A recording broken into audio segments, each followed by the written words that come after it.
Welcome to the third lecture in the decision-making series. The third lecture focuses on common decision-making biases.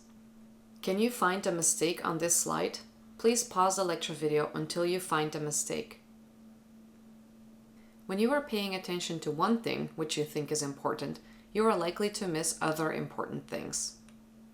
An example of a decision-making bias that relates to overconfidence is the planning fallacy. The planning fallacy describes the common tendency to overestimate the speed at which we will complete projects and tasks. Construction projects are notorious for being underestimated qua cost and duration. A famous example is Boston's project to move Interstate Highway 93 below ground as it passes through the city. City officials developed a $2.5 billion budget for the project and forecasted that the project would be completed by 1998. The project was not completed until 2007 and went about $12 billion over budget. Also related to the planning fallacy is students' underestimation of the time they will need to complete projects and study for exams. Yet another common decision-making bias is overplacement. The tendency to believe we are better than others in specific ways when we are actually not. What percentage of American drivers do you think report themselves to be more skillful than the median American driver? Please pause the video lecture to pick an answer. The correct answer is D, 93%. 93% of drivers thinks they belong to the top 50% of drivers. What percentage of students rated themselves in the top 10% in their ability to get along with others, and what percent rated themselves in the top 1%? Please pause the lecture and choose an answer before moving on.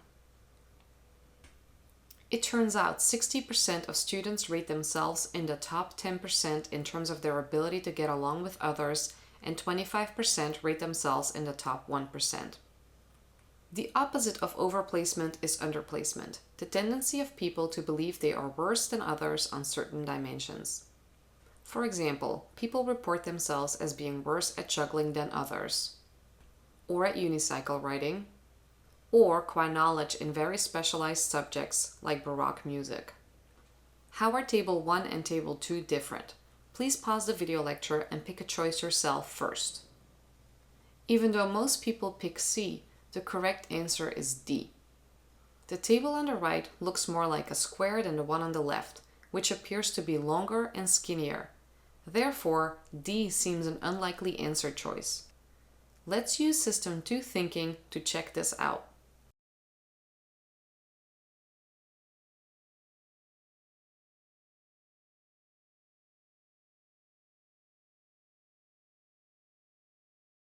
The appearance of the table on the left as longer and thinner is nothing more than a visual illusion. Do you think squares A and B are the same color or of a different color? Let's use System 2 thinking to check this out. When one connects the two squares, you can see that they are in fact the same color. Do you think this balance is straight? Let's use System 2 thinking to check this out. When one takes away the lines inside the rectangles, you can see that they are in fact straight. Finally, I will take you through some images that represent other optical illusions. You can pause the lecture whenever you want to spend more time looking at any particular image.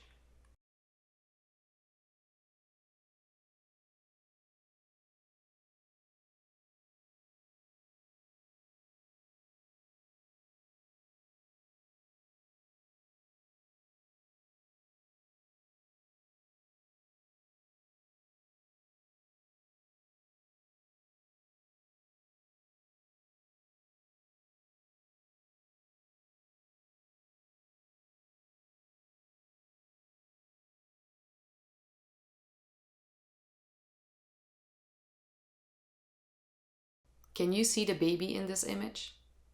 This concludes the third lecture in the decision-making series.